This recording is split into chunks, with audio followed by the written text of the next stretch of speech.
Good morning, good morning. Program Director, just allow me to briefly introduce our highly decorated president. So let me acknowledge the president in our midst and say, President, we are extremely humbled that you really honored us with your presence. Acknowledge the Deputy Minister, Memam Haule, the Director General and all senior officials in the department, members of the Portfolio Committee on Basic Education and Select Committee on Education, Technology and Sports, MECs that were able to be here, heads of provincial education departments, because some of our participants, President, have logged in, so I'm even acknowledging people who are not physically here. All National Teacher Award sponsors, so we are flighting, we really want to thank them and welcome them, because they indeed, with a very stretched budget, make this a very meaningful endeavor. Our finalists, Dumelang Abshen, Machero, Muore, and in the line of the President, fellow South Africans. Program Director, it really gives me great pleasure and immense pride to be standing here addressing you on the occasion of the 21st Reimagined National Teaching Awards. Because indeed we have to reimagine the sector again, President. As the Deputy Minister has said, these teaching awards, we pay homage to the men and women for their selfless dedication to the teaching profession. Because indeed our teachers are the bulwark against ignorance, poverty of the mind, and the sluggish economy. As described in the biblical parable, we've gone back to church again with level 1, President. So we have to quote from the great book. The Bible says teachers are the holders of light and they place the metaphorical lamp on a stand. So in my view, that's what teachers are. But those who go on to win the NTA awards are the best of the best. So here we have the top, I don't want to call them dogs, but creme de la creme of our sector.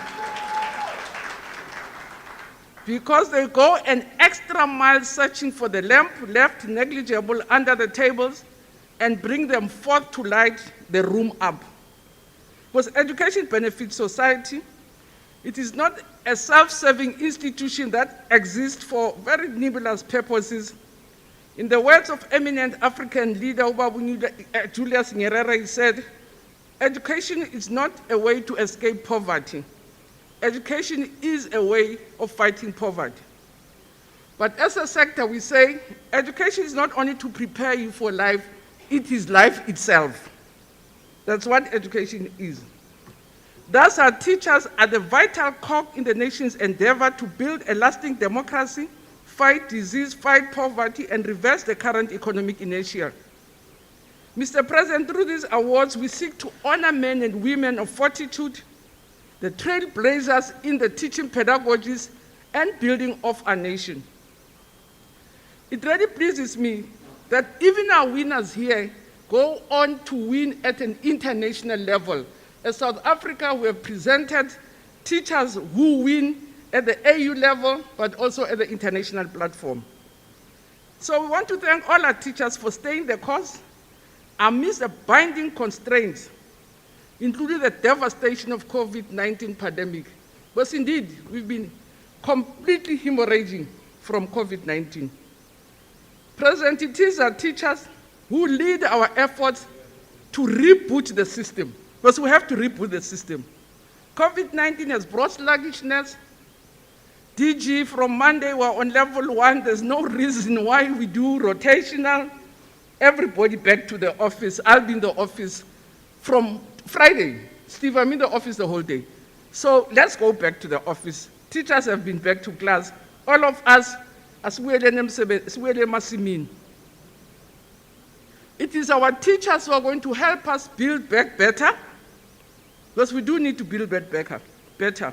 learning from the experiences of COVID-19, but we still have to continue to remain focused on our commitments for the sixth administration and our commitments to the NDP, and we rely on these teachers. So, Program Director, let me formally introduce our guest of honor, the President of the Republic of South Africa, Mtate Cyril Matamela Ramaphosa. He was born in Soweto, holds a law degree, has several honorary doctorates from local and international universities. He also received the Olof Palme Prize in Stockholm in 1987. He's been involved throughout his life, and I like repeating this. I went to the same high school with the president.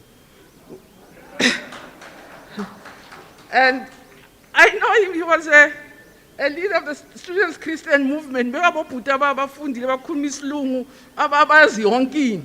So he's always been there.